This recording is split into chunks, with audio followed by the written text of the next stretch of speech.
Land-Tyrol huge region, stretching from the Urals to the shores of the Pacific Ocean, keeps 1,000 mysteries, many of which still have no explanation. One of the most intriguing: who were the mysterious inhabitants? What left behind the ruins of ancient cities, whose remains are still found in the remote Siberian taiga and among the wild mountains, megaliths with signs of artificial processing. Neatly fitted giant blocks testify the existence in these places of a highly developed civilization, perhaps even more advanced than our modern, but who destroyed her. Or maybe she didn't disappear at all, but just went into the shadows, moved to a different state, or still secretly exists in inaccessible areas of Siberia. Try to figure it out? Siberia is a place where cultures and peoples crossed for centuries, where ancient civilizations were born and disappeared. In recent years, researchers are increasingly finding in a mountain ball, in the Altai, in the Sayans and other ridges, megalithic complexes, giant walls, towers and mysterious constructions, clearly created by hands, but for some reason official science called natural formations. So comfortable to admit this is a game of nature. Because explain the purpose of these structures' scale. Technology of their construction and age, impossible within the usual history. But one obviously, before us are not chaotic piles of stones, traces of ancient engineering, especially when there are neither one nor two such objects, and hundreds scattered all over the planet. You can see in some pictures, massive walls ruined, blocks scattered, like someone blew them from inside. If the reason, destruction of these megalithic structures, there was a regular earthquake, the destruction would be uniform. The whole wall would have either collapsed entirely, or it would be observed uniform cracks and precipitation. But before us is a completely different picture. In one places, the wall remained virtually intact, like nothing happened. In others, the blocks are scattered, as if someone knocked them off their seat on purpose and threw them down. And these stone blocks lie mainly on one side, as if some force brought them down directed. Butterville was being destroyed by the blast wave, or other powerful external influence. There is one more strange moment: traces of thermal exposure. Many fragments can be seen that bottom stones partially melted, whereas the upper ones retain their natural roughness. This could indicate a colossal temperature, influenced from below, possible up to 5,000 degrees Celsius. Color and texture of the stone surface, talking about thermal shock. Burned, vitreous mass at the bottom and raw rock at the top. What that was, a huge temperature from an energy weapon,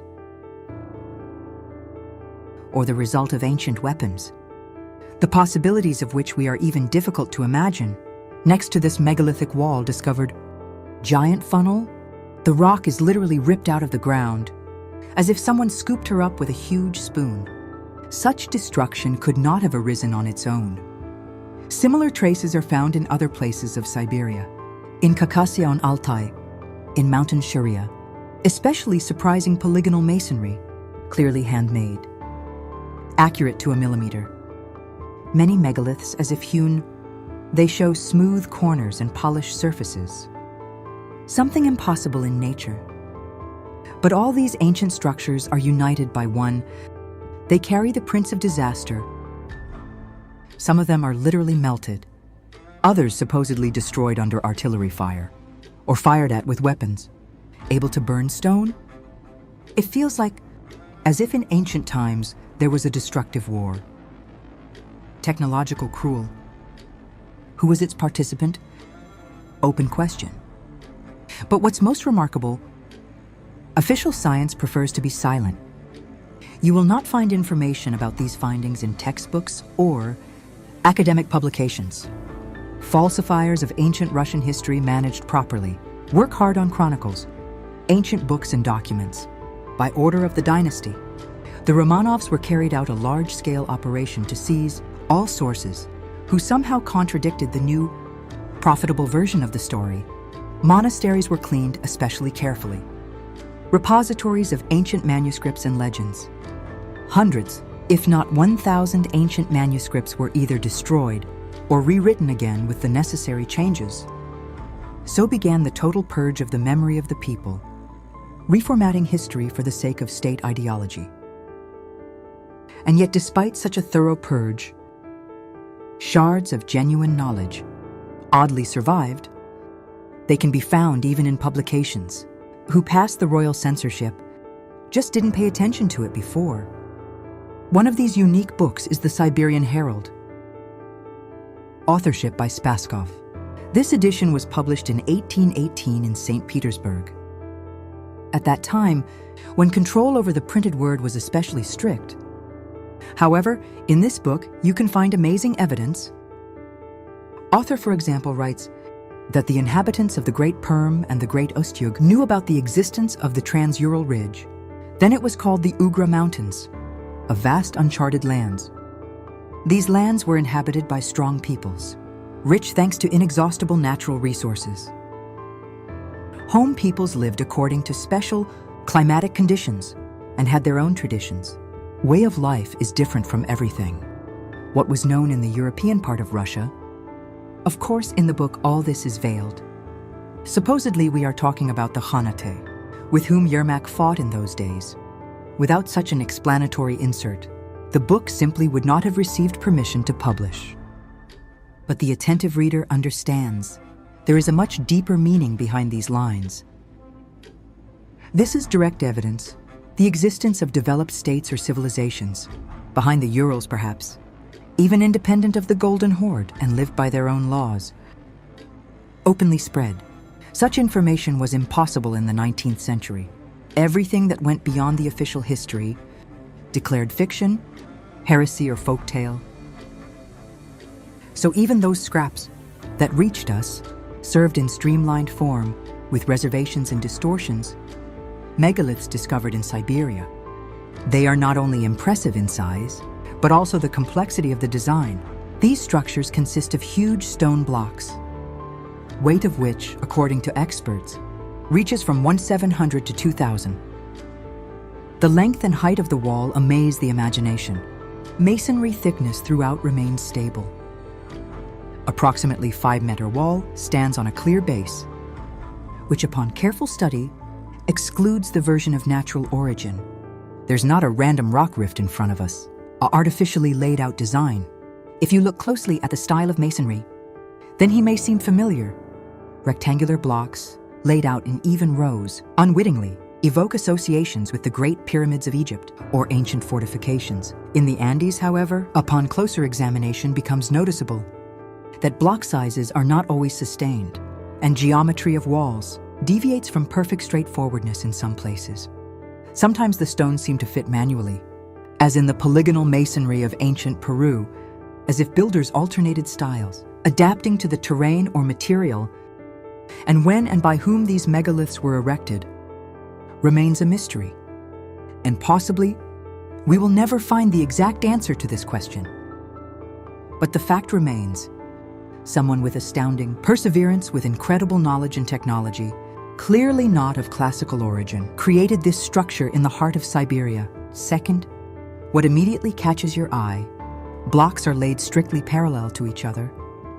Any stoner will confirm that when building walls, linking rows is important. Each next layer should overlap the seams of the previous one to provide strength. Here's a solid piling up. Other blocks hang without support, as if ready to collapse at any moment.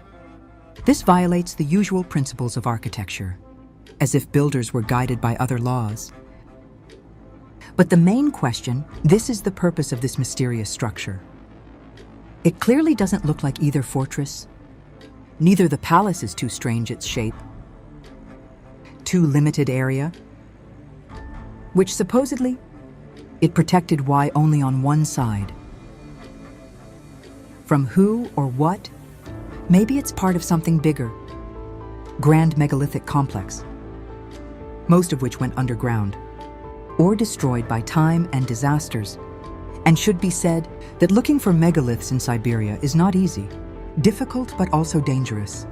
This edge is covered with impassable taiga, marshy swamps of Usain, rapid full-flowing rivers, infested with wild beast and exhausting nuss.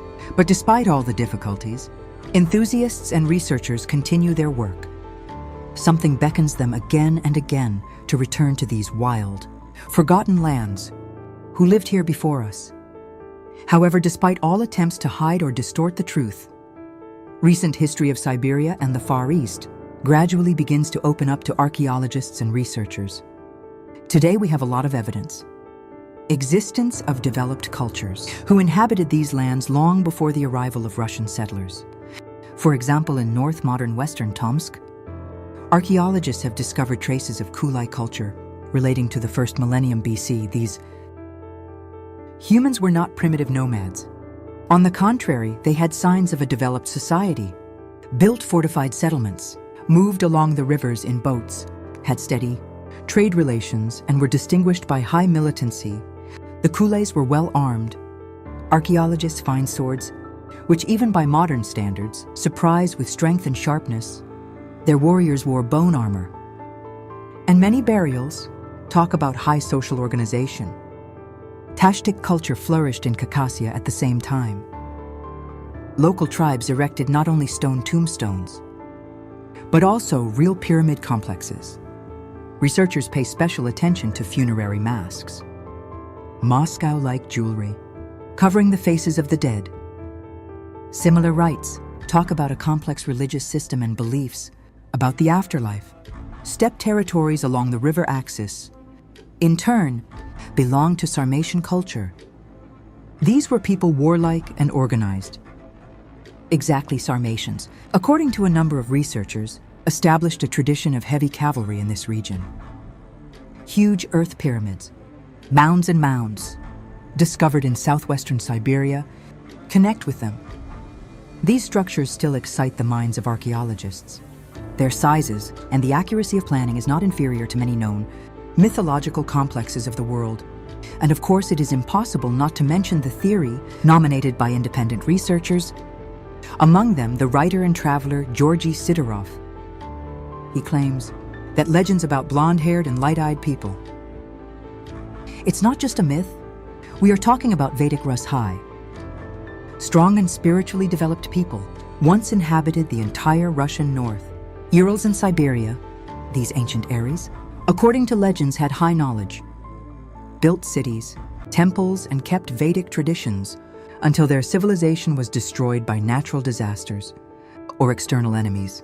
Interesting what they tell and the traditions of the small peoples of Siberia. Khanty-Mansi, Shor's Caucasus mention in their tales of great heroes, living in stone cities, wielding flying devices and able to talk to elements. This description is too steady to be random. Where were these settlements located? Seems I managed to find the answer to one of the most mysterious questions: the origin of ancient megalithic structures in Siberia. Pay attention to the village Sentinel. Its history goes back 1721 years, when in place of a small village, Shaitanka, industrialist Demidov laid the first steel plant on the river clock. Village still exists, and what's amazing, sections of the wall are preserved in its vicinity, made of so-called polygonal masonry.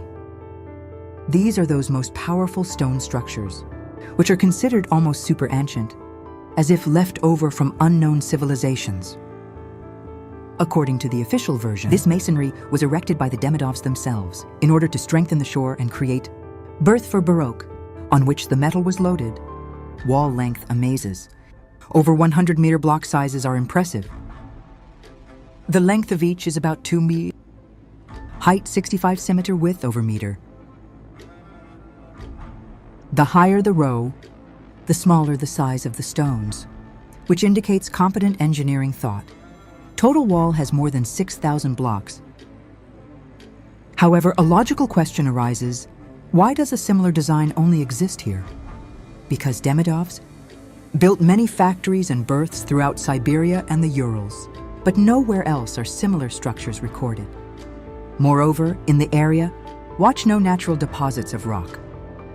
With so squad, which means the blocks were either made of cast mass, transported from afar, that in the 18th century was extremely laborious. Information from ancient literature is also interesting. Where are the mentions? Remains of ancient fortifications, located about 25 versts from Tobolsk. Near the village, lower bright by the river goats. Thereby descriptions. There are 3 powerful earth shafts and 3 moats. The width of the moats reaches 3 burns, and depth up to 3 yards. Especially noteworthy is the 3rd shaft, outgoing to the drain of Polite D, possibly distorted terrain name, that stretches across swampy meadows to Lake Balance and the Irtish River. Shafts form a real defensive system, with rise to 10 Irwami creations, extending for more than 50 times. Their width is 3 compressions, height near Arshan. Why and on what occasion? Who built this fortification? I never got to find out. So concludes his thought the author of one of the ancient chronicles. This phrase makes it clear. Even in the early 19th century, local residents had no idea of the origin. These mysterious ramparts and ditches, the remaining, apparently, from civilization, whose name has long been forgotten. Meanwhile, River Goat, mentioned in the source, and still flows near the settlement of Beams, near which is an ancient Balak monastery, a place twisted with myths and mysteries. The Goat River flows into another river called the Source. And if you look at the satellite map exactly in the area of their confluence, then you can clearly see the strange linear elevation, resembling a shaft, as if part of an ancient defensive structure, left without explanation and memory. Further in the same book describes another strengthening, located near the village of Novofilatova, about 100 fathoms from the pier along the Birch River. On her right bank was clearly artificial education, earth shaft height, about 5 mi, carefully aligned and trampled. These and other descriptions prove ancient archaeological sites, not isolated cases at all, a systematically occurring elements, scattered throughout Siberia. And only now, independent researchers nowadays, alternative historians and just caring travelers began to rediscover that for a long time remained out of the attention of academic science. In recent years in Siberia, a huge number of mounds were discovered. Ancient settlements, powerful earth fortifications, traces of ancient roads and even stone megaliths, clearly handled by human hands. All these are real artifacts, able completely refute the claims of official history, according to which Siberia supposedly has always been wild, sparsely populated and backward territory, suitable only for strong hunters. Opposite in front of us looms an image. Highly organized civilization, capable to large-scale construction and system management. More and more maps from old descriptions confirm existence, now forgotten ancient cities, whose names no longer sound on people's lips, but the contours, which can still be found on satellite images or in old books, survivors of censorship purges. This allows us to look at the past differently. Perhaps Siberia was not at all a backward outskirts of the world, and his heart, the place where they lived, created and built by people, possessed knowledge, lost by us, worth remembering. Siberian people and their history is much older and much more complicated. What we were inspired by textbooks. If you watch to the end, subscribe to the channel and share this video with friends and family. Let them know then what is hidden behind the veil of time, because the dawn of knowledge is not far off.